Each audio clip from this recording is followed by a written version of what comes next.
ধর্মপতি আমার পিতাও বেরিয়ে এসেছে, উনিও হরিনাম শ্রবণ করবে বলে চলে এসেছিল, এখনো পাইনি। ও বুঝেছি, তেমন মহারাজ বলছে।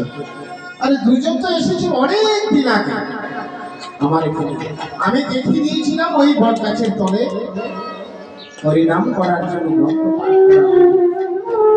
পেতে পারো, যাও গিয়ে দেখে এসো। তখন দুই ছেলে গেলেন, গিয়ে কি দেখলেন,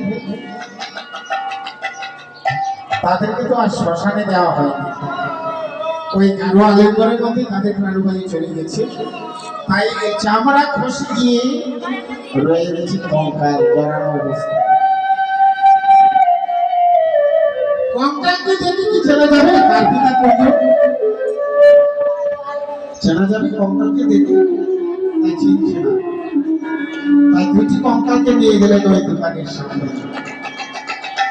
নিয়ে বলছে, ওগো দোকানের মালিক, আপনার কথা অনুসারে আমাদের পিতাকে পেয়েছি, কিন্তু আমরা তো চিনতে পারছি না আমাদের পিতা কোন লোক। তখন দোকানের মালিক বলছে, এক কাজ করো, তোমার পিতা কি করতে? পাঠকের ছেলেকে জিজ্ঞেস করছে, আমার পিতা গ্রন্থ পাঠ করতে। তোমার পিতা কি করতেন? শ্রবণ করতেন। ও ঠিক আছে, এক কাজ করো, দুটি কঙ্কালকে আলাদা করো। এবার দুটি কঙ্কালকে আলাদা করে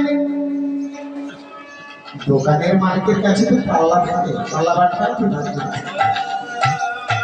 তাই একটি কঙ্কালকে একদিকে বসালেন, আরেকটি কঙ্কালকে আরেকদিকে বসালেন, বসিয়ে দিয়ে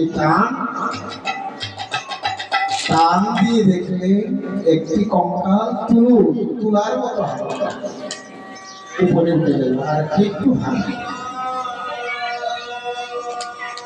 এটাই হলো যারা হরিনাম শুদ্ধ মনে শুদ্ধ চিত্তে শ্রবণ করে, তারা কিন্তু প্রথমে যায় বৈকুণ্ঠ ধামে। তাই তারা এক নাম্বার। আপনারা কিন্তু আমাদের ছিল এক নাম্বার, আমরা শুদ্ধ শুদ্ধ চিত্তে যারা হরিনাম শ্রবণ করে তারাই প্রথমে যায়, যারা কীর্তন করে তারাও যায়, তবে তারা যদি শুদ্ধ মনে শুদ্ধ চিত্তের হয়। তাই বলেছিল, একবার রাম নাম নিলে যেমন